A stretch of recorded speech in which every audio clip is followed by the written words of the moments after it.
We wanna welcome you to Saskatoon.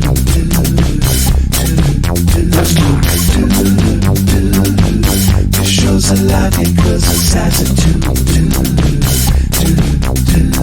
Saskatoon is brought to you by Maine Spirits. Learn more about the delicious spirits they import into the great state of Maine and the cocktails you can make with them at mainspirits.com or by downloading their app for your smartphone or visiting them on Instagram at Maine_spirits. Promotional consideration by State Theatre Portland. Visit statetheatreportland.com for an up-to-date schedule of virtual events and upcoming announcements as we get closer to normalcy.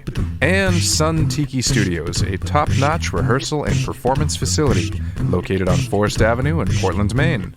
Learn more at suntikistudios.com. Continuing with our new format where I show you how to make a drink here, and then you can go onto Maine Spirits YouTube page and find a long-form video where I get more in-depth on the cocktail. I have people calling in with requests. They have a bottle of something, they usually drink it with this, but they want to learn more drinks, and I show them how to make those other drinks. This week is no exception. This week, McCrae calls in with a bottle of Hennessy that he actually got at the State Theater after a Snoop Dogg show. Like, Snoop left it behind. He's like, which is neither here nor there, but whatever. Name drop. Pretty funny.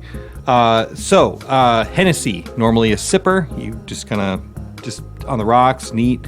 It's cognac, which is of a French origin. It's actually fermented and distilled wine. I actually learned a lot about cognac doing my research for that piece.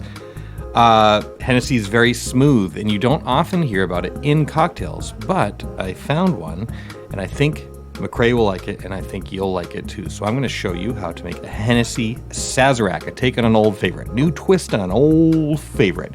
So in a shaker full of ice, add 1 3/4 ounces of Hennessy, a half ounce of simple syrup, and 5 dashes of Angostura bitters. Stir until cold, and strain into a rocks glass that has been rinsed with absinthe or Pernod if you don't have absinthe. Garnish with lemon twist, and let's take a sip. Has a lot of the same attributes as a Sazerac cocktail, but that's a much more sharp, pointed cocktail. Because we're using Hennessy, it's much more round, much smoother. So it's basically just like an amped up sip of Hennessy, but you've got a little anise flavor from the Pernod or the absinthe. This has been Happy Hour, brought to you by Maine Spirits. You can learn more by logging on to mainspirits.com. Follow them on Instagram at Maine_spirits. You can download their app for your smartphone. And now you can follow them on YouTube. And we always ask you to drink deliciously and responsibly. A few weeks ago, Zach and I did a couple episodes to commemorate Black History Month. One was kind of a music vibe, and one we thought it was kind of a cool idea because even though there's a few years between us, we both came through the same educational system, and the thought was we would discuss when the teachings of like Black history came on our radar, if at all, right? And Zach is 5 years younger than I, so hopefully there would be some development in there. But sadly, but not surprisingly, the first person, Zach was describing his experience. If you want to jump in and say, Yeah, I mentioned that the first time I remember Black History Month being taught in my class anyway was like around second grade. And then it was like kind of sporadically between that, but it always felt like the teachers were teaching it as almost like, or looking back on it anyway, felt like it was more of an obligation rather than something they were enthusiastically speaking about. And I mentioned that changed in sixth grade. I felt like our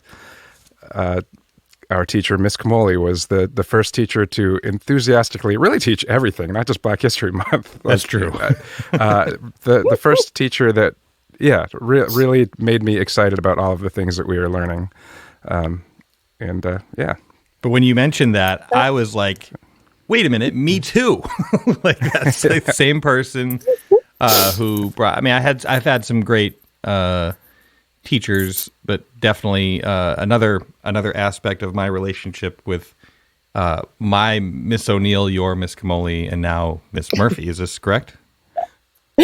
Yes. One of those is a maiden name. And well, first of all, welcome Diane Murphy. Hello. This is this is an honor. It makes my heart sing, you guys. I was so glad to have you here. And so you were also my Odyssey of the Mind coach. And if you're not familiar with that program, it's not part of the school program, but it weaves in and around schools and is integrated kind of into the schools. Extracurricular, team building exercise and like problem solving. There's a few different problems that they offer every year. One's like engineering based. One's like more like music and theater. That was up to the one I ended up in. And then I forget what the third one was. Do you remember? Let's see. I remember, I thought, were there three? I know there was like the STEM and then the creative. Oh, maybe it was just two. Maybe, yeah, there could have been a third. Yeah, It was a long time ago. I was focused on hours, but yeah. Yes. So Diane, it's weird to call you that because Yeah, you got to do it though. I know. My God, you're old now, you guys. no, It's true. It's true. I want to address that really quickly because it's sort of something that I've decided I just need to I don't know. I don't want to refer to marriage in a way that is sacrilegious or offensive to anyone, but the idea of trial and error and design thinking. So yes, I've been married a couple of times, matter of fact, 3. Mm-hmm.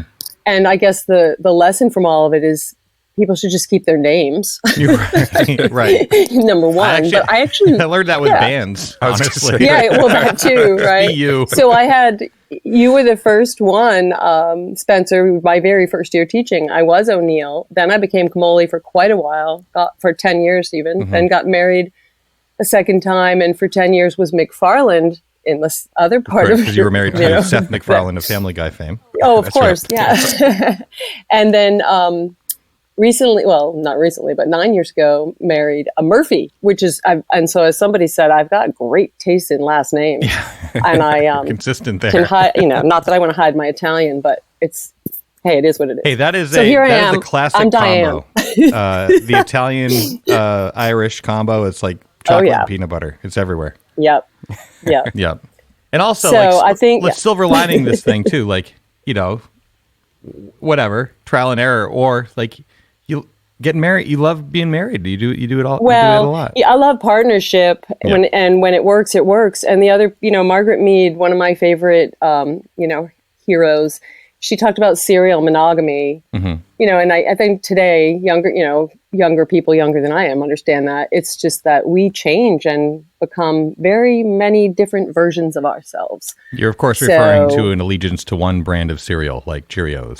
Right? Well, you still might have that, and I admire. I have friends who, have been married for 30 plus, and 40. 50 years. I mean, it's wonderful when a partnership can make it through, but it's it's an interesting life for all of us. Like, well, Zach and well, here's a fun fact, Diane, which is still weird. My parents are still married. Also, Zach's parents are still married. That's right. Yeah. And also, we found out well into our friendship and bandship that we have the same middle name. Oh. Yeah. And we also, this was true with our the third person that we lived with and our bandmate as well, whose parents were married, and his middle name was Aaron as well, which is weird. Wow. Yeah, it's weird. But just also with you guys though, talking about your parents, I mean, oh my gosh, Jan and Sonny, Lisa, Archie, they're 4 of the most solid people I've met on my road. And I'm sorry. I think we all have to from an outsider's point of view, every family has their stuff, but we've all been very lucky to live where we live and to do the work we do. Agreed. Yes, that's agreed. True. Yeah. And also, I mean, very few of the people, there's I want to say around like 25 or 26 years old for me, there was like this wave of marriages and, for my friends, and very few of them are still married. And I didn't get married until I was 40. So, and I'm still not married. You got to try it, Zach. Yeah, at least a couple times. Yeah, just go to Vegas and just give it a shot. Or not. Yeah. Partner up. Or not. It's all good. Whatever works. So, after our conversation about Diane, I was poking around I had it in the back of my mind to reach out and find you/her on Facebook, and reached out, and we had a lovely, it was either a 5-minute or 6-hour conversation. I'm not sure which. And then thought it would be great to, I don't know, whereas you were a very influential character in both of our lives, I don't know, just to hang out and talk. Well, it's so funny because when you talked about Odyssey of the Mind and that time period of your life when, you were 12, 13, 14, and I was 23, 24, 25. And I thought that was such an informative time for me as well. And I'm so grateful that Dick and Donna Barnes kind of took me under their wing. They became sort of like a second family for me. Yeah. So just for reference for people listening, Dick and Donna Barnes were at that time, a married couple, both educators. She, a teacher, not at our school, but her children, they were our neighbors. So we were all like together in the same street. Kids went to school together, and he was the superintendent of the school system of the York school system at that time. And that's when you were teaching. Is that right? Yeah. Okay. Yeah. And to say, like, I landed after living abroad for a little bit right out of college, landed back in York, Maine, and I look back and rose-colored glasses are rose-colored glasses, but Dick Barnes and the York community at that time was really dedicated to student-centered learning. They were dedicated. Dick used to say 16 is the magic number. It should be 16, maybe 18 kids in a class, and really into multiple intelligences. And, that was when we created the Shakespeare Festival. And it was a really beautiful time. And then we had hoped it would be enhanced with technology. And unfortunately, we've gone down another road. We'll get to that a little bit because it's what really took my career in a very different direction. But I have very fond memories of my first 11 years, but especially the first 6, because I had a lot of freedom as a teacher. And I learned from you guys because I thought when I got out of college even, I felt like I didn't know anything. And so then that's why I was so excited all the time. Because I was like, oh my gosh, we should be learning this. This is important. So, to be a perpetual middle schooler, not a bad life, but right. I'm glad you brought up the Shakespeare Festival, because I was thinking before talking to you today that that also played a very informative part in my development as a performer. That doing the Shakespeare Festival and then doing Shakespeare in the Park with you later. Were you Laertes? What was your part, Zach? Do you remember? I honestly can't remember. Okay. Laertes doesn't sound familiar. I don't know why that just popped into my head. You play the donkey in Midsummer's Night Dream. That's right. I did donkey in our. We did Shrekspere in the park, and I was the donkey. I think you asked to have that. Yeah, part. no, I whether I asked for it verbally or not, I asked for it. Guess who's going to be the ass? Sorry, I swore, Miss. Anisha. Yeah. Yeah. Yeah, it was actually, I was telling my wife, it was after you and I got off the phone, I got home, I was like, I just had like the best conversation. It was so surreal though, because the last time Diane and I connected was, I was a child, and you were definitive. Well, I saw you at like graduation really quickly. Sure, I think, sure. Yeah. It's like that. I would argue that I was still a child, and you were. Yes, you were. At that point, you were. I would argue that until 38. But like, you were definitively still, even in that context at 18, you were still, teacher of this, of this system. Yeah. But then for us to like speak now, I'm 45. You're what, 35, 36? Yeah. Like we're both, it's just it's a construct. It's a social construct. Totally. Right? We just had this like tremendously adult conversation about like, I don't know, what a treat to be able to catch up with somebody who is such a big part of like my formative years, and then you can kind of carry that, just transplant that conversation now as adults, but it was the same kind of conversation I feel like that we used to have, except obviously we're talking about like more like adult things because of that, but like you never approached us as like, well, no, we do children with, oh my gosh, I know. And that's the problem, right? And we've infantilized our kids. And the problem is you guys actually be thankful that you're not a teenager now, or in the last 10 years, because I mean, they've crippled these kids by hyper directing them. Go on. Okay. So this is the whole piece that has just been burning in my heart. Cause I love my job as a public school teacher. Mm-hmm. I mean, because like I said, I would learn from all of you. And Zach, when you talk about Black history, I was so appalled that I didn't know so much, like I said, and even like learning about Japanese internment during World War II, I never learned that. Mm-hmm. It wasn't taught. So there was a lot to learn and a lot of catching up in a sense. But I think Zach and I learned about Japanese internment right around the same time meaningfully. Am I right, Zach? When we stayed in Japantown. Yes. Yeah, that's right. In San Francisco, which is, I mean, that's, I mean, if that's not the right term for it, apologies, but that's how it was described to us by the local folks. Yes. And it was basically like this predominantly Japanese community and businesses and all this stuff. But that was the former site of people inside a fence, which is wild. Right. Yeah. And so, and again, I go back to Donna, who, I haven't seen her in quite a while. We, every few years or so might reach out, but she was, in her early 40s, a veteran seasoned teacher, had done a lot of, studying and serving in the field of education with children.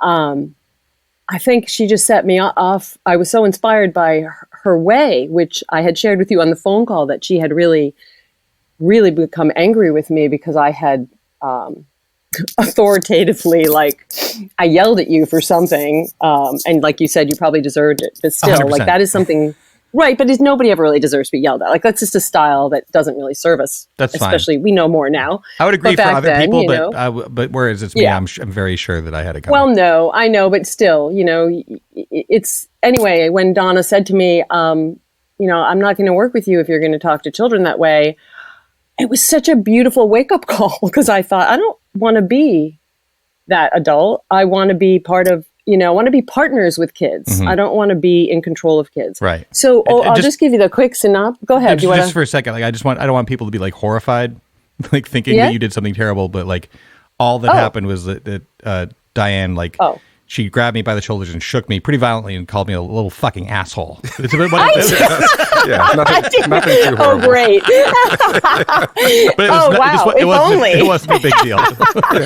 No, right. It wasn't a violent shake. It was just a slightly violent shake. Yeah, it was just like it was a firm shake, and it was like, I think, like some like verbiage about like not going anywhere in my life. It was fine though. I mean, the neck pain was gone in a couple days. Actually, that could be the game we play. With the worst things teachers have said to you. God, no. I think, okay.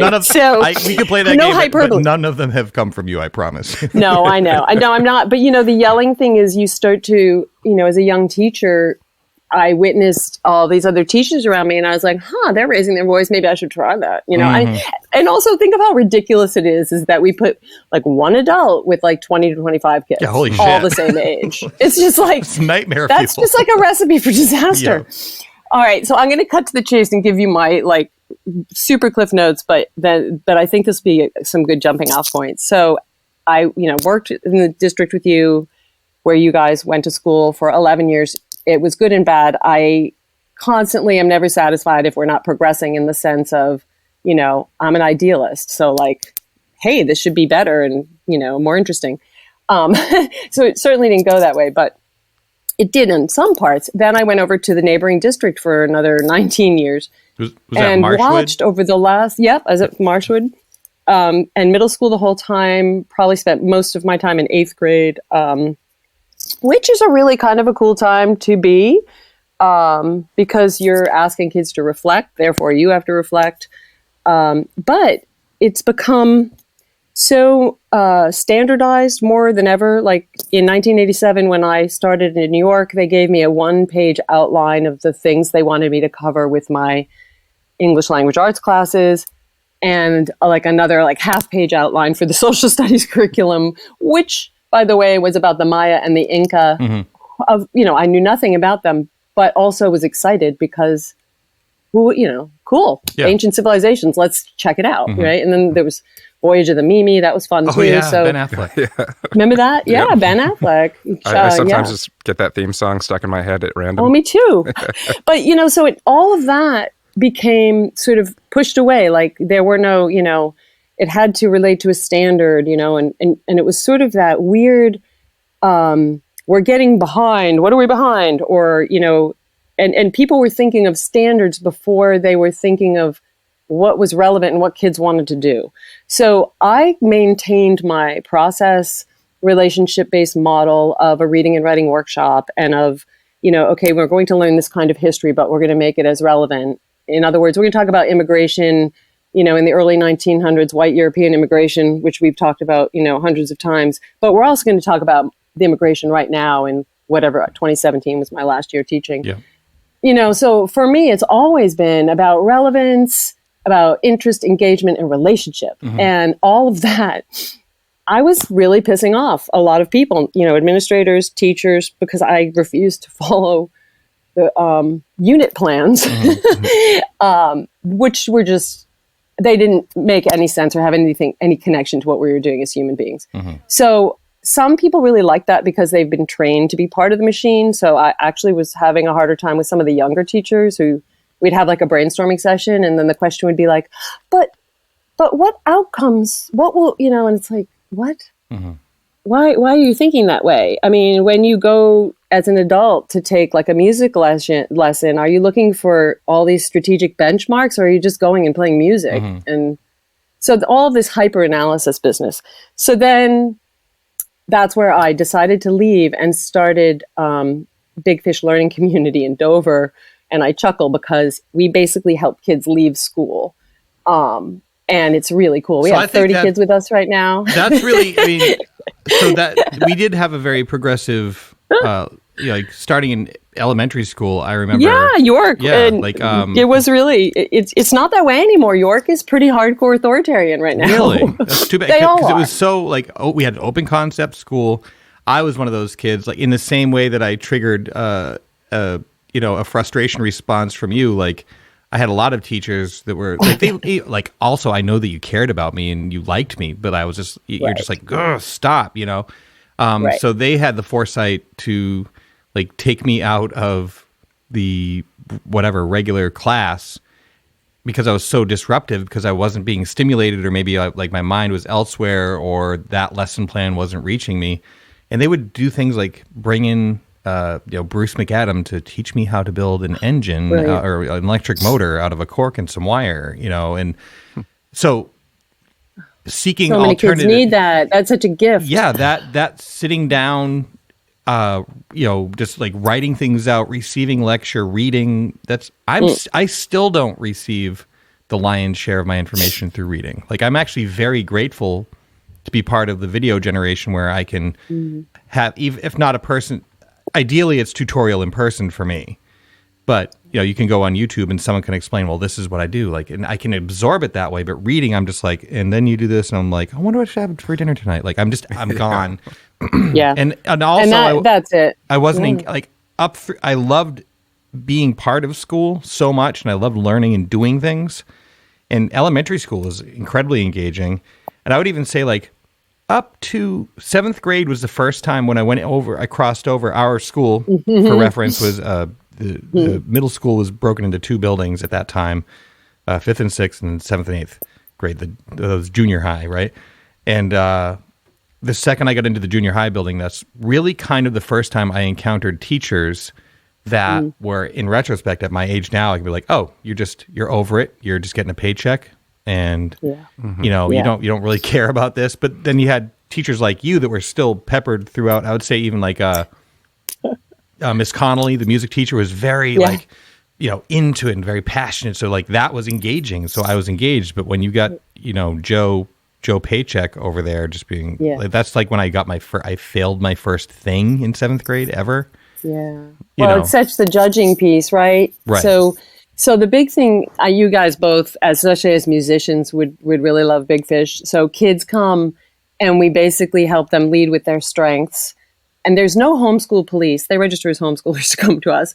But basically, the state, you report to the state at the end of the year, both Maine and New Hampshire, and it's not a big deal. They want to see progress. They want to make sure kids aren't being neglected. I get that. But these kids who come, a lot of them are passionate about something, whether it's computers or music, art.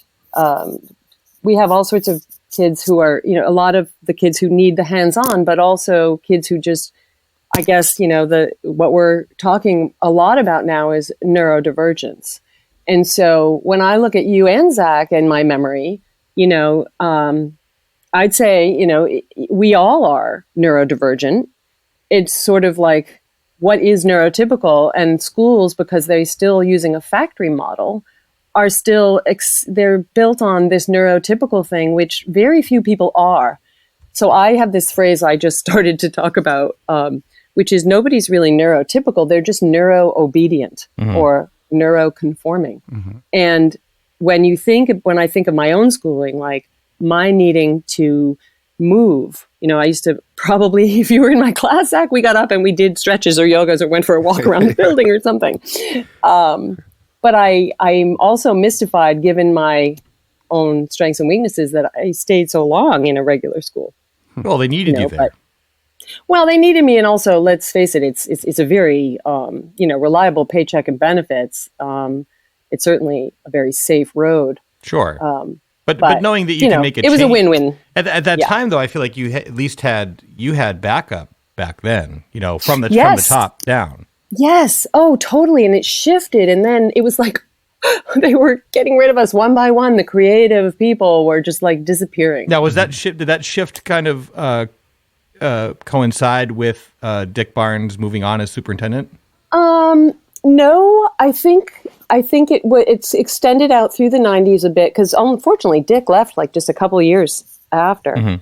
But I believe, and again, this is just my story, and that's why all of us probably love what we do, is we're storytellers, is I think 9/11 kind of put us off into a trajectory, and obviously the amazing things that technology can do.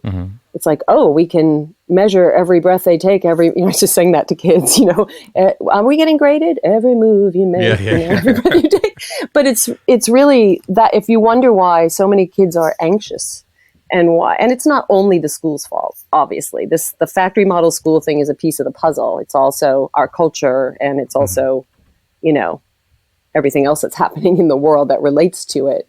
But that's where I had to leave. Why I had to leave. I was getting a stomachache driving into school every morning. That's not good. Because I had to figure out, I was in collusion with my students, like I would say, okay, so here's the thing. The kids would say, or the teachers I worked with would want 8th graders to read 10 books a term, which was like a trimester, right? So 10 books in like 14 weeks or something. And I'd be like, to my class, I'm not going to read 10 books a term. I can't. I don't have the time or the desire. I like to read, but, some of you might want to read 10 books if you do. So you get what I'm saying? So I'd have to sit in the classroom and go, okay, so this whole 10 book a term thing? Yeah, just don't tell your friends that you don't have to do that if it doesn't serve you as a reader. Right. And because if you do, then, and anyway, kids would make things up anyway. So the authoritarian thinking would be, if you require all the kids to read 10 books, then that would make because when you say that to a group, there are going to be some people in the group, I would say like myself, who are like few, like I really, that's hard for me. But then there are also going to be people who are totally capable of doing that. They're like, good, I don't have to, that's work I don't have to do. But like, also, what are you ever going to do about that? Those people are going to be the same as adults anyway. Well, that's the crux. That's the piece at Big Fish, I can't even talk, is we are, it's non-coercive. and on every, and non-coercive, it doesn't mean that if someone's, being unsafe or being mean or whatever, but non-coercive just means, kids choose how they spend their time. Mm-hmm. Now, if they want to like have wrestling matches and like, play shooter video games, then they don't come to Big Fish to do that. Right. We're a learning center and we do lots of fun things. It's not like a library, but it's really a really interesting paradox or shift anyway, when you let kids choose. Right. And this is a question I always ask, like, okay, so you're in 7th grade and you've gotten this slam of an F, which, for somebody sensitive like you are, is kind of annihilates your soul. Crushing. It was soul crushing. Right. So if it was not my last F, by the way. Well, no, but I mean, if you could let go of that, how would you have spent your time? And this is the big question we say to parents, and a lot of our parents are your ages, like 30s and 40s, is like, if you had the freedom to decide what to learn, learn to teach yourself to learn, we'll support it. We'll find you mentors. We do run classes. How would you spend your time? I mean, think about all the time that gets wasted. Mm-hmm. Mm-hmm. Can I, right? let me, Go if for I it. may, I mean this like meaningfully, not just because you're our guest. I think about this a lot. I had my elementary school education, which I really enjoyed. Middle school was kind of an extension of that. It was kind of like a, transition into kind of like the younger adulthood vibe. And the last piece of meaningful education that I got from my school system, and really meaningful, was the Odyssey of the Mind program I did, because it armed me with all of the problem-solving skills that I use to this day. I've thought about OM so often, because a lot of my friends will be like, the car breaks down and the tire's flat or something. They'll be like, well, how come we don't have, don't waste any time with how come we don't have. We have a stick of gum, a paper clip, a credit card with $5 on it. Let's figure out how to get out of this problem. I love it. Because that's all you can do. Yeah. And then more cynically, so I got my first F in 7th grade in math. It doesn't matter who the teacher was. Not somebody who I necessarily saw eye to eye with in the world and how things were done, or could receive learning from, because it was just like, ugh. Anyway. But it was in high school. So once I kind of drew this line in the sand, if the teacher engaged me and I found them engaging, then I tended to do well in their class. If I thought the teacher was an asswipe, I was like, I don't want to learn from you. So I would subconsciously just kind of check out and not take in the information they were giving me, which resulted in several failing grades. So then by the time I came to be graduation time, it was not looking so good. And I had been I'm not trying to be like an a-hole, but smart kid, all my friends. It wasn't about your intelligence. my friends were all the honors society, all this stuff. And I realized I do want to go to college. I want to seek a higher education. And so I figured out how to create my own level 4. There was no independent studies for music. So I created my own level 4 class, wrote my own curriculum, had it approved through, the principal on down, took my own class. And I really did. I didn't dial it in. I really leaned into it. And I did well. I got an A+, and that dragged my GPA up to honors level, by 0.1%. 84.6 in New York got you a B. Right. And so I got to graduate with the yellow sash. And I also ran for student, student body and all this stuff. So just to zhuzh up my resume. So more cynically, what I learned in high school is how to work the system in your favor. Spencer, I Yes. directly benefited from the independent music studies. Yes. Because I basically had a very similar experience. I think I made it through middle school. All right. I think I lucked out in 7th and 8th grade, had a couple of decent teachers that still made learning fun. But high school was definitely a drag. I think by the time I got to high school, pretty much all of the teachers were at that point where they were all just going through the motions because they'd been there for so long. They were just over it. Unfortunately, I'd found my passion at that point. I'd found music.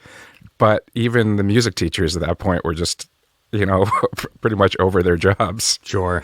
Yeah. So, but yeah, I guess I had the same thing. Like I got a couple D's like in chemistry and geometry and stuff like that. But I ended up taking independent music studies as an elective both junior and senior years, and got A pluses and graduated with that yellow sash despite some not so hot grades and a overall lack of interest in a lot of what was being taught in high school. Well, that makes me like super happy to hear that, because I did I created it out of my own need, but like I also set it up so that it had legs and could live on. But I now teach at, I think I told you this, Diane, I teach at the Maine College of Mecca. Art. Yeah. Yeah. And we're having the damnedest time getting music theory, which is math, right? Yes. To stick with these art school students. And Yeah. I had this realization one day with my class, and one of the students was taking notes down using colored pencil, like different colors. And basically, they made a color wheel. Yeah. I was like, Perfect. oh. And I went to the head of the department. I'm like, we're trying to teach math and music to a group of students who decidedly learn visually.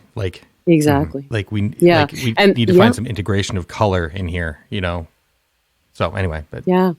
Well, we're studying. I'm teaching at Big Fish. I teach a writing class and civics and psychology. And in the psych class, which is so fun because it's ages 12 to 17 or 18 even, we are been talking about the brain, parts of the brain, but also, as I mentioned earlier, we've been studying neurodivergence, and it's really wonderful because we are learning, it's not really an autism spectrum. It's really the neurodivergence that it comes in different ways. Like it could be someone who has dyslexia, dysgraphia, insomnia, sure. all migraines, ADHD. It's, so it's, and anything in between. But one of the things we're doing is making an installation on the big table at Big Fish out of found objects and materials of the brain, the external, the parts. Because, if you're visual or kinesthetic, or you just have to look at things in a different way. And so that's a big part of what we love to help kids do is it's all about, self-mastery, this idea of you have to really understand yourself first. Also teaching them how to not only understand how their special set of skills fits into the the construct of a team, but also being part of a team and recognizing that complementary skill sets, though sometimes they're frustrating and confusing, Yes. actually no, you need that other piece there. You need to have that healthy debate. You need to, Right. yeah. And not beating yourself up because you don't have those skills. Like for the first, and they still do sort of, but spreadsheets make me kind of dizzy. Ugh. I'm not, and because I think of myself first as a singer and a poet. So spreadsheets are sort of the opposite. And I appreciate what they can do because now, I'm a director of a business. We're a nonprofit and it's been a very interesting road for me. I never saw myself as doing this, but actually, I'm really enjoying it. And it's like a whole new skill set. And there are things that I'm not ever going to be the good CFO, but I don't need to beat myself up about it because I have other strengths that make Big Fish happen. Right. Yeah. So you don't need to do, you don't need to do all the things. But you see play what into your schools strengths, do? right? Right. It's you have to, meet the standards or exceed in every area. Whereas if more kids could do high school through independent studies, think if you were able to start doing that in 7th grade, your education would have looked a lot different. I think what was hard from my perspective, not to make it all about my experience, but is that through even 5th and 6th grade, I kind of was allowed, I had to adhere to hey, you have to show up on time, you have to go to the place. And I think that kind of discipline is good because I'm still time is a construct for me, but I have to remember it's not for everybody else, and being on you're either late or early, one of the two. There's no on time, right? But also I had that freedom up through the 6th grade, and then starting 7 through my senior year, that was gone. Like I didn't have the opportunity to. Like in retrospect, And for that's- instance, I would have yeah. signed up. I would have signed up for the what we call the shop class. Like I would have done that. Like because like why wouldn't I want to learn how to? I mean, my dad was a mechanic, so I knew how to work on cars. But even more of a reason why I should have gone there. Right. Yeah, And that's a mixed message of, the constant debate. What are schools for? And this is through COVID, we've really, I bet you both have friends with children in school. And, I was really hoping when as a pandemic, heightened last year and we knew kids were going to be out of school, I was like, wow, what an opportunity for schools to sort of like let go of the rope a little and let families help their kids, do more self-designed projects. But instead, most districts, and it's when I mentioned York being authoritative, they're not alone. I mean, it's most school districts. It's the structure of it now. It's not like that they want to be. It's just the framework that has, it's like the healthcare system and the food system. Every time you have a system that it keeps intensifying, I think. I feel That makes sense. I can't remember exactly when it would have been, but I feel like there was a little bit of a sea change in education probably around the time that I was in high school. I should probably get on the internet and look this up. But like on a national political level, weren't there some sort of like financial What year did you incentive? graduate, I Zach? graduated in 99. Oh, yeah, totally. Yeah, so was it like where it leans yeah. toward like standardized testing for like whatever financial incentives and stuff like that. Yes. I got sent by the middle school principal to go up to Augusta and work on the Maine state learning results, back in the early 90s. This new thing that they're doing, what every kid should know and be able to do.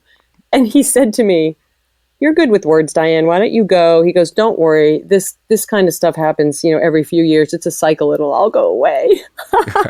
He said it would all go away. He didn't. It didn't. So, what I'm about to say might take some listeners, I don't know, aback. But but whatever. It's my question, and I want to ask it, and you can you can respond if and how you want. But in my experience in both in life, being out there in the world, and then additionally, more recently as joining the education force, right? I'm seeing a shift. There's a dip in the middle where I feel like there were a lot of awards handed out for participation. And as a result, there's a large group of people, and I'm not saying all, any blanket statement is going to have a lot of, omissions, but there's a large group of people in a certain era that don't know how to lose or fail gracefully, or then pick themselves up, dust off, figure out what they did wrong or where they could improve, fix that, and get back at it again. But rather, there's a lot of outward projection as far as why things didn't work.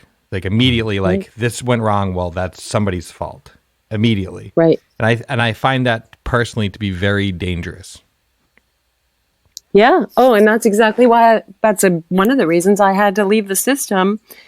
And I leave the system, sort of as like a sister aunt in a sense to the system, because I practically spent my life in public school, and I love, like you mentioned, Zach, I think you love and you too, Spencer, you love the camaraderie and the friendships and just the whole vibe of a lot of really young people together and the quest of it.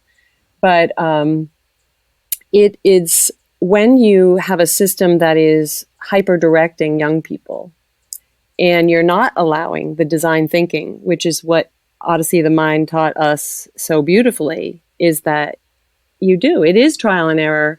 My son, my youngest now, he's 26, and when he first started working after graduating from UNH, he works in the nonprofit world in Boston, and he said, "Well, if I've learned anything as an adult," and this was right at 22, he says, "I learned that everybody's just sort of faking it until they make it." And I think he's right. Oh, sure. That's life. And That's so life. when we have kids in schools, the idea is they're under surveillance. They're being watched, they're being judged, they're being assessed. Back when you guys were younger, Maine assessed fourth grade, eighth grade, and junior year. Right. Those were the big assessment years, remember? Now it's like 3 times a year or something, and you have to, they're like freaking kids out in kindergarten. I mean, it's absurd. So the reason I believe that our younger people, whether they're millennials or Gen Zs, some of them are needy because they have not had the opportunity to do trial and error and to just be themselves and make mistakes in a loving environment, because they're always getting scored of they're always getting judged. So what has bothered me so much, because I always said, like, you know, I ended up, because I worked with Joanne Conley, a shout out, you know, Voices of the Heart. Joanne is an amazing human being. She and I, you were in that play, Spencer. We did Voices from the Middle. Were you in it? Or I was not Voices from it. It was Lost in the Middle. It was Caught in the Middle.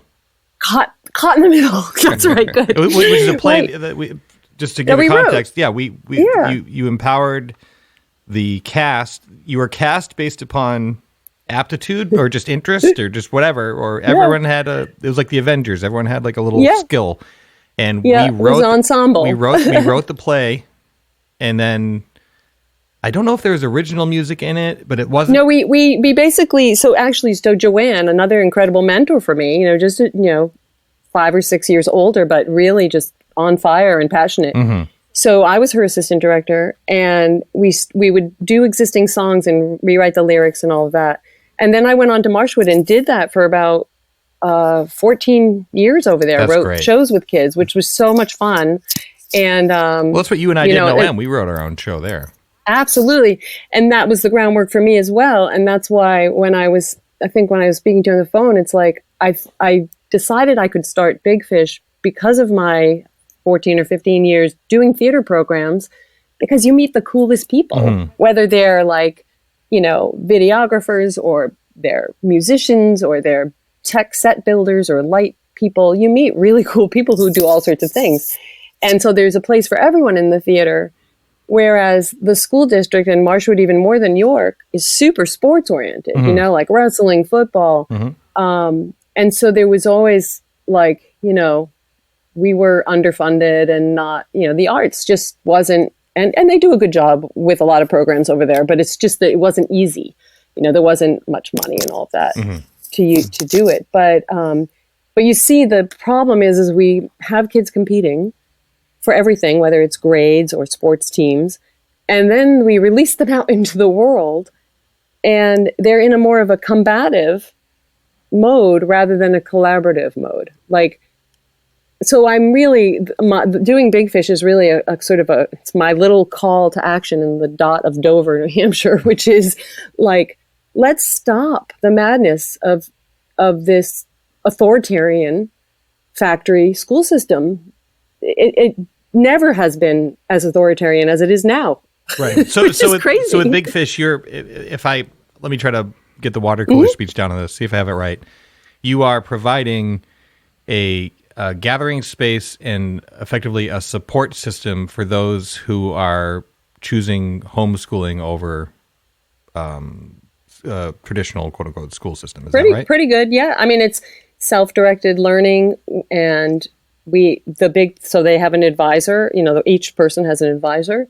They meet with weekly, and then they carve out their schedule. We're only open 4 days a week. So we encourage them to like volunteer, job shadow, get a job, cool, build something, you know. So this idea that we hold kids inside a building, now they're locked in, right? Oh, right. And okay. So they're inside a building. Now, the fact that we still do that in 2021, it's about daycare.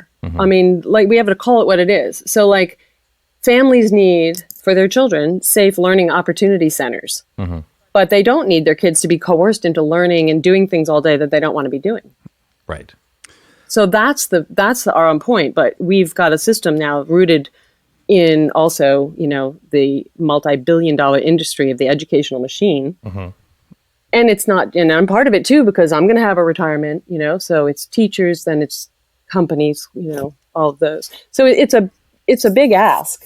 And, you know, I've been an idealist since you met me, so why stop now? So why do you think it could be so like kind of like on the brink of like, you know, you've got PBS where like We're exposing people to new cultures and new ideas. Shows like Soul are funded by what became PBS. So obviously, like Sesame Street, we had Electric Company, 3-2-1 Contact, and even like going up through, you have Nova, and that all kind of like tied into the school. I remember there's like a big tie there, and then it's open. Then we have open concept schooling. You have a superintendent who's like, let's figure out how to teach kids. You get teachers like you coming in, and it's like on the brink of something kind of like not idealist, but it's like, yeah, this is learning, which is creating space for everybody in that system to learn. I'm not saying it's like everyone learned how to like, about essential oils and like how to, let's say that's not. No, but But like a friend of one of my classmates who was more in like the shop department, quote unquote, industrial arts, right? He now runs the pit crew of a very famous NASCAR driver. Like that, That's awesome. Yeah, he found his best destiny in there, and that's and then there are people who were in the athletics department who like have gone on to excel, and they were able to find their voice and kind of go out in the world and work. So how did we get from it's going great to what the shit that you're describing now? Yeah, well, this is again, anecdotal, not a scientific research study here, but a life of stories. And I see Dick Barnes as being kind of the last of a generation of inspirational educational leaders. It used to be that your superintendents of school were visionaries like Dick, and so they're not. They're actually business people. Some of them are, it's just interesting. They're business people. Which is not bad to have business people in the mix. No, you need both. Right. You need both. And it used to be, Dick had his guy who was his numbers guy. I have my bookkeeper, business manager. I wouldn't function without her. Mm-hmm. But I don't think Big Fish or any organization, especially an organization of people, should be led by the business manager. It just makes for really bad decision making. So is it the type of thing where from the top down, like out of the school system, like from government top down, like you get the funding, and then they're looking at something like, well, do we really? If we all just follow this plan, we don't need a Dick Barnes. We actually just need the business person because we've already got the creative taken care of. Exactly, and the mandates too. I think, and this is something I'm probably pretty naive about. And I know in Maine is different than New Hampshire.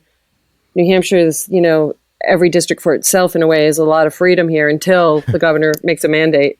But in Maine, it's live, read, or die, right? Is that live free or die? But in Maine, it's also live free or die. They have a lot of things that the DOE will enforce and mandate, and if they don't comply or they don't do what they need to do, they lose funding, which is just ridiculous, right? I mean, it's like, but I think. It really. So, have you guys ever heard of Sir Ken Robinson? No, I don't think so. Okay, so this is something you could probably link to our conversation. He just passed away last summer, August of 2020. He was 70-ish. Really incredible British author, spokesperson for progressive schooling, and he actually his TED Talk is the most ever watched TED Talk. It's called, I bet you've seen it, Do Schools Kill Creativity? So it's very good. And he talks about the factory model. I think it first went out in 2006. But, this is the piece that we've gotten to. And it's like with every other, I think what's really interesting about this past year, and when just listening to what you guys care about, is that we're starting to look at conditions of lives. How are people living? People saddled with student debt, or not being affordable housing, food deserts, and we have to look at what are the conditions in our schools. It's not that anyone who works in a school wants it to be a horrible place. It's just that we've imposed so much that we. So my thought, and this again comes from Ken Robinson to a certain degree. I also belong to this wonderful network called Liberated Learners, which is what Big Fish is part of. What if a student showed up at a middle school or high school, even for younger kids it works, and it really is about customizing. Oh, Spencer, you like building things, Mm-hmm. It wouldn't have been great if you were building things from the get-go. Right. And making songs about them and learning all sorts of instruments.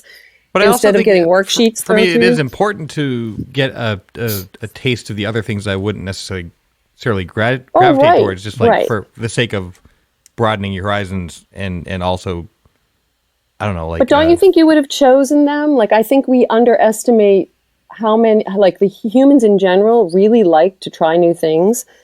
I think I think it Devil's would be a great advocate, Diane, experiment. like if you gave me a No, plate, no, if you if can gave do me a it. No, plate of everyone food- does it. If you gave me a plate of You food, have to, but- and it had like steak and a bar of chocolate on it and like Yeah. broccoli, like guess which I'm eating first? Like, so I'd probably Well, right. So like, how do you? But then you learn. But how are you making sure that the kids, quote unquote, eat their broccoli? Well, see, and this is the part about personal responsibility. Mm-hmm. And this is what we believe. We take kids as young as 11. And, and then there are centers who take kids from a very, 5 or 6. But the idea is that humans want to learn. Mm-hmm. Humans want to learn different kinds of things. Like, even if you think you're going to have a 13-year-old boy just play video games all the time, they'll spin out eventually. They'll want to do something else. Right. Okay, gotcha. So you kind of like, yeah, okay.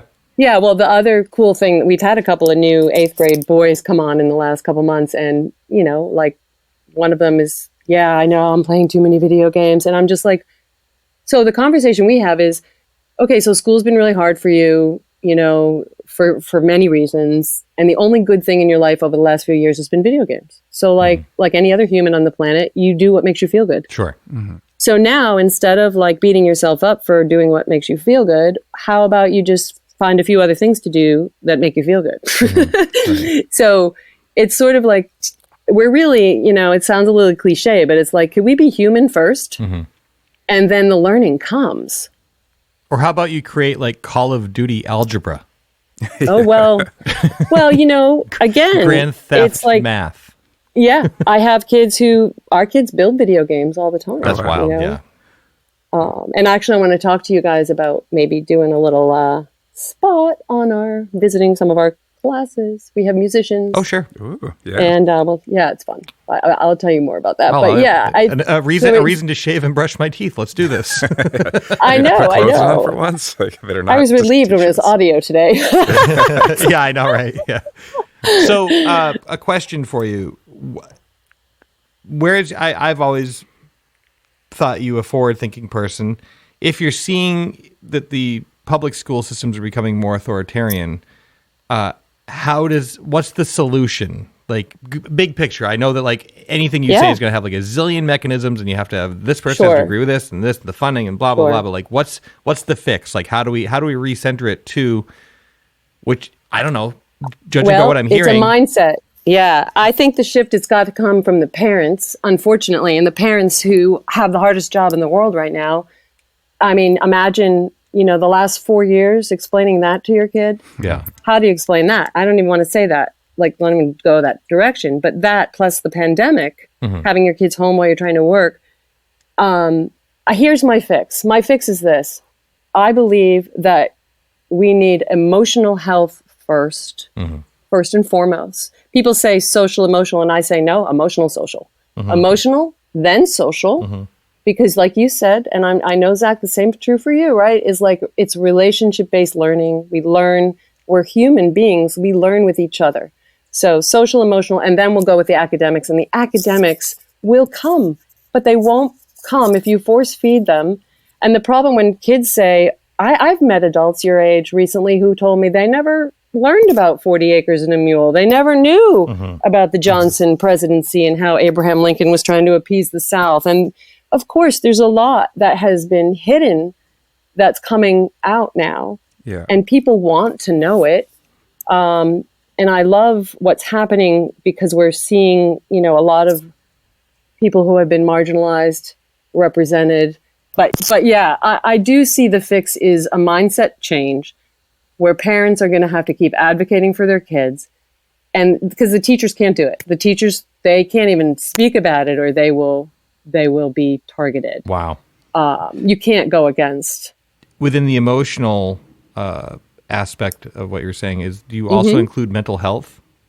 Oh, absolutely. Okay. And so all of our staff gets trained we're trauma informed, and we are teen mental health first aid. But really, and those are certificates. We're not a clinical, we are a learning center. Okay. And we're not a therapy center, but sometimes there are can you therapy facilitate that? Because I say this from We my do. own personal So here's the experience. thing. Like Yeah. I'm lucky enough that I have the resources and the ability, right, and the wherewithal to join, the mental health community or whatever you want to call it. Yes. Like I'm on the train, Yep. but man, it would have been nice to know that. Right. I'm on the bipolar spectrum when I was a kid, so I could like manage it back then, Sure. rather than being told like, "Oh, you need to be on Ritalin," because hashtag the '80s. That was Well, that was right. the answer. And so I would encourage you to look up neurodivergence, because again, being labeled bipolar, ADHD, these are also constructs and labels, right? So right, but you're neuroatypical, you're creative, and you have your needs, and somebody Right. smacked a label on them. No, I that label came to me later, and I have to be honest, I found it incredibly relieving. In the same way that, like, the way I view it, again, not everyone would agree, but for me, a mental health issue or whatever, is not unlike having if you have diabetes, you have to manage your blood sugar, right?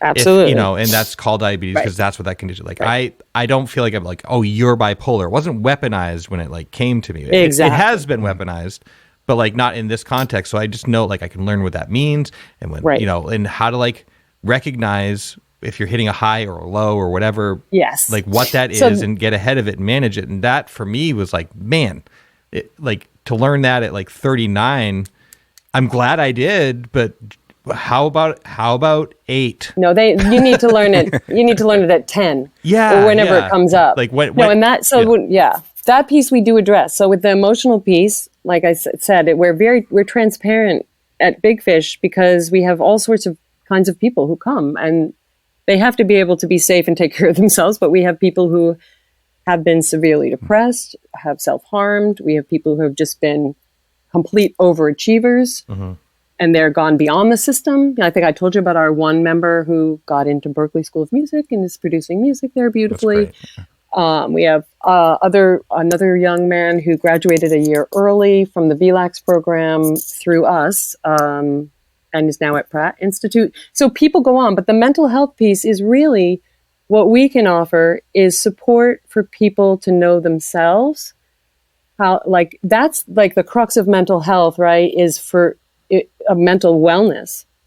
An understanding Solid of it, yeah, is an understanding of how you are experiencing the world. And we have people who are diagnosed on the spectrum, and they're this idea of high functioning now is actually a little bit insulting to them. They don't like us to use that. We don't use that term, but the idea that there's a beautiful blog on our website by one of our members who did a testimony to the education committee on the education freedom accounts that New Hampshire wants to offer underserved families, like $3,000 to $6,000 to pursue alternatives if they don't want to go, if they, their kid doesn't want to go to public school. So he wrote a testimony about his autism. He's now 16, and he just talks about how he was misunderstood. And so what we really do is we help. He's been so fun to work with because we give him feedback, and this is how we learn. Like, we go back to that whole trial and error thing. But if you're someone who misses social cues, or you need your friend to say to you, it would be really great if you could just stop talking when I'm talking. Yeah, and not Right? and Things not like have that. it be And a not be fight. scolded for it. Right. We don't scold people. Right. That's the difference. I scolded you. See, you were like in that early time when I was figuring out who I was. Sure. But We really also make it coming out our of the business. 70s. Like, I mean, No, it's great, but we make it our contextual, yeah. business not to scold people. And I actually, and sometimes when we want to scold people, it's not even about them. It's about us. yeah, we Most of the time it is. we're coming out of the hollering generation. Yeah. Like that's Right. Right. But we don't need to pander and pamper either. Right. We call it transparency. And so self-care is a big part of it. And obviously the kids who come to us, we partner with the student and with their parents. And oftentimes they will say, hey, do you mind if the student will say, my therapist wants to speak with you. Sure. Or That's great. whatever. Yeah, get the whole team talking so they're not like separate bubbles of conversation. Yeah. Good Lord. Exactly. So it's just sort of, we call it like we're the kids' agents, so yeah, very good. that's what it is, really. Awesome. Do you find, this is an easy question for me to ask because I don't have any kids, but do you find that the modern parent, I guess you're outside of public schools now, but more in the public school setting, do you find that the modern parent is a little bit intrusive? Like I find, or it seems to me, I guess, that like when I was a kid, if I had gotten in trouble with a teacher, my parents would have been like, what did you do to upset your teacher? And I would have been in trouble for that. But it seems like now if a kid gets in trouble with the teacher gets in trouble with the parents. Is that accurate at all? I think there's some of that. I think actually there's this sort of that, it comes from two directions. Like we call them helicopter parents, right? Yes. The world, maybe since 9/11, certainly in the last 4 or 5 years, has not felt very safe. Mm-hmm. So parents have had that sort of need. And also social media, right, has been freaked out. My kid is like, exposing themselves on Instagram or something. It's pretty freaky what these kids are exposed to a lot. So I think it's really hard to be a parent. But also, the schools do this weird thing too with assignments. Like this made me crazy. What's it called? I've blocked it out of my head, but it's the platform they use. It's TikTok?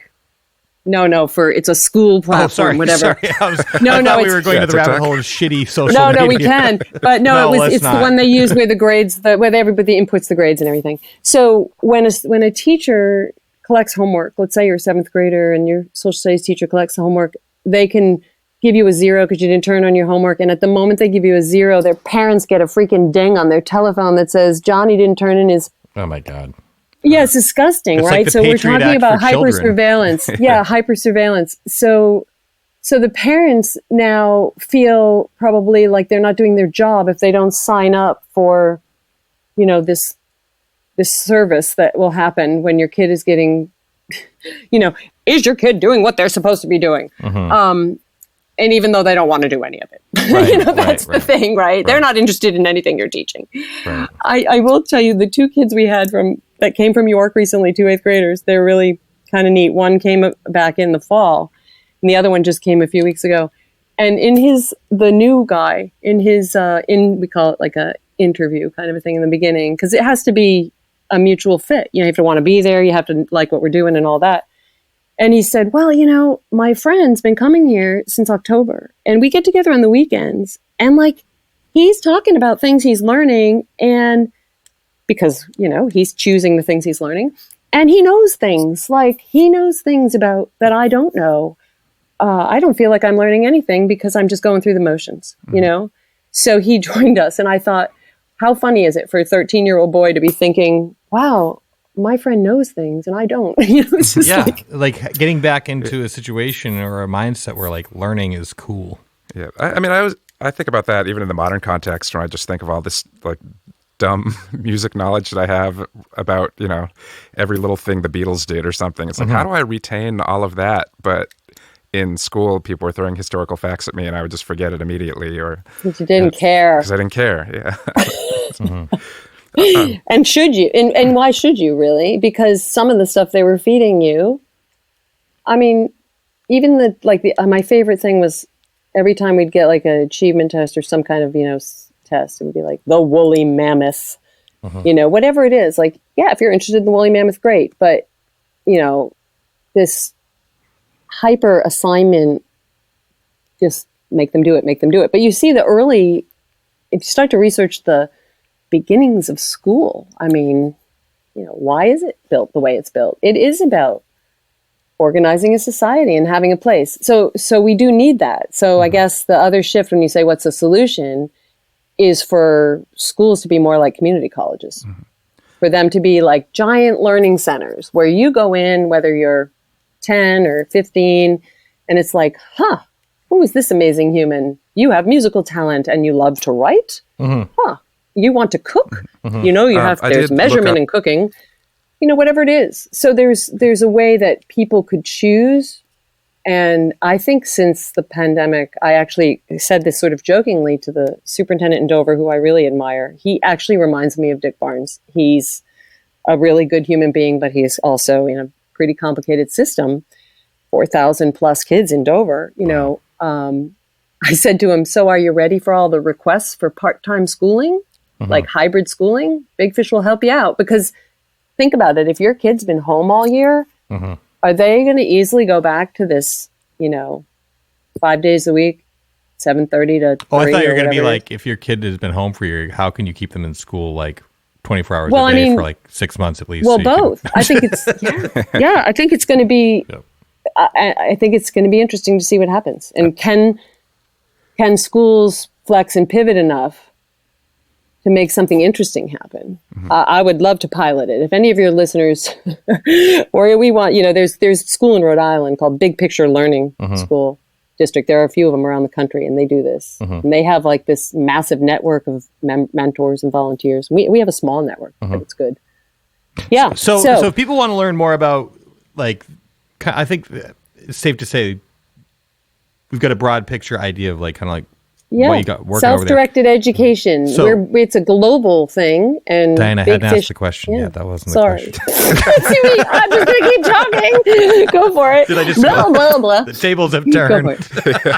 I know. Diane, be quiet. So my, I know. Don't worry. You're not the first person to tell me to be quiet. that was just my first time to you.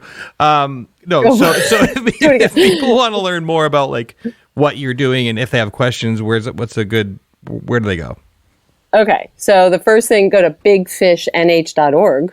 Now, I'm guessing you have listeners from all over the place. That's generous. And we're connected to a wider network, which is liberatedlearners.net. And I've met the coolest people in the world.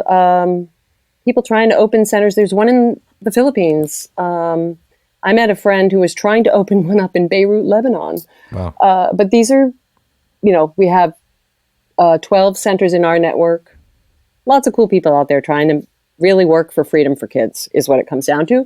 Because then hopefully it translates to maybe the hope is freedom for humans in general, right? Sure. Absolutely. I mean, it'll translate into all good things. If you have happy people out there working in their field knowledgeably and doing what they want, working not just like, yes, it'll have economic benefits. It'll have mental health benefits. It has the benefits of understanding others and the gray area that is like, a mental health spectrum, gender identity, sexual identity, like, and just embracing all of the everything that all, people are.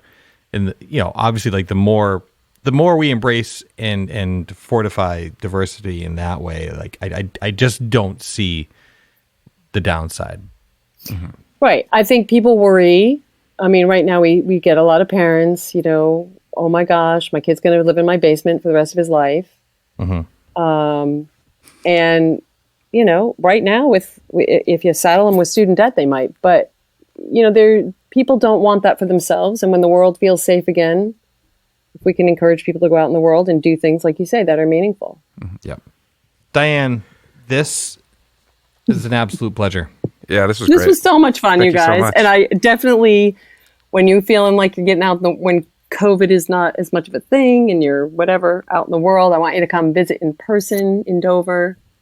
I'd love to. And welcome back to the East Coast, Zach. Thank you. It's good to be back. Yeah. Under strange circumstances, but it's good to be back. I know. You guys keep, just keep keeping on, being good to yourself and others around you like you do. And like I said, Spencer, I cried when I read your message on Facebook. It was just like the perfect moment to be like, yes, because, we all wake up with days where you go, oh my God, what the hell am I doing? Oh, well, good. Yeah. So, and just to thank you. give the listener context, I sent Diane a message that was like, you're never going to amount to anything. Who do you think you are? And thanks for shaking me and swearing at me when I was 12. I've been in prison. Right. I've been in prison my entire adult life. It's your fault. All right. Take care. Thank you. Bye. Too. Bye. Thank you. Bye, you guys.